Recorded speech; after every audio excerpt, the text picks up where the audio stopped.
Hello again. Well, I thought I'd got to try something different this time. I'm going to try kind of an outside broadcast. It's not strictly speaking outside broadcast, but it's the 23rd of April. It's Record Store Day 2022, and I'm often going to pop along, so I'm going to do it today. I don't, if you just in case you don't know about Record Store Day, what happens is it's usually, well, it's originally once a year, but now it's been over the pandemic. It was a couple of times a year, and I think it's twice this year because there's some difficulty with the number of record pressing plants. Anyway, what happens is that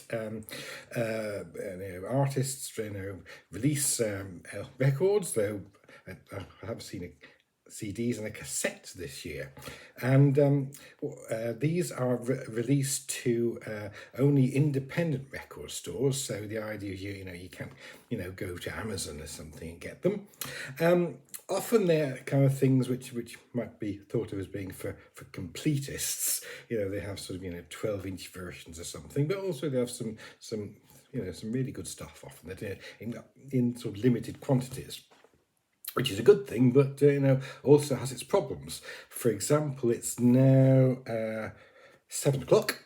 There's probably a queue already outside, and in the past I have gone early and saw a huge queue and then gone off for a cooked breakfast and waited till it goes down. So I'm going a bit later this year. But anyway, it's 7 o'clock. The store won't be open, and already I've seen stuff on eBay. For example, this year's kind of record store ambassador, they always have one, is Taylor Swift. And she's released a 7-inch version of The Lakes, which goes for £12.99. And I've already seen them on eBay for over £100, which is a bit sad, really.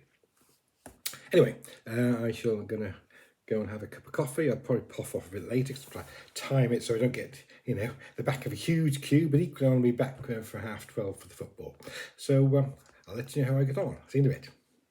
Right, this is Phoenix Sound Record Store in Newton Abbot. It's now about 9:30. You see there's not much of a queue outside, but there has been in the past. So let's see what they got inside. Aye, well, in the end, I abandoned the idea of filming inside because it was quite busy. Actually, they're lovely people in there. I should really go in more often.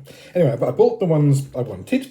Well, I bought the one, even though I was late. I bought the main thing I wanted, which is the Joni Mitchell Blue album. Well, it's actually not the Blue album. It's sort of sessions, live bits from around that time. I often think, if I could live anywhere at any time, it would probably be in Laurel Canyon, sort of when they were there. Mind you, you never know where these things are going to be like you imagine them, particularly as David Crosby seems to have fallen out with everybody.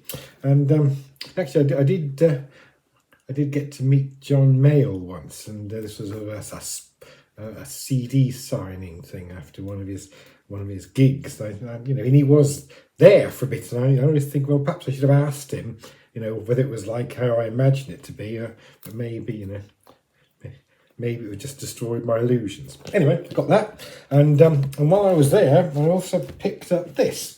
This is it's cost me £4.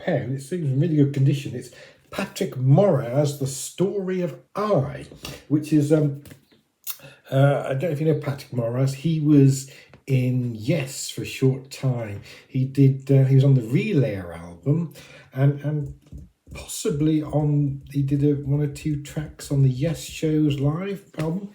Possibly, I don't know, maybe wrong with that. Anyway, it looks in great condition for £4. Unusually, although it's sort of the writing's that way, it kind of opens that way, which I found out when I nearly fell out. Anyway, so that should be good. It's kind of sort of I remember he has sort of jazzy, sort of Latin American-y sort of stuff when he was in Yes. So there we go. That's my experience of Record Day, or Record Store Day. Back to usual service soon. Thanks for watching.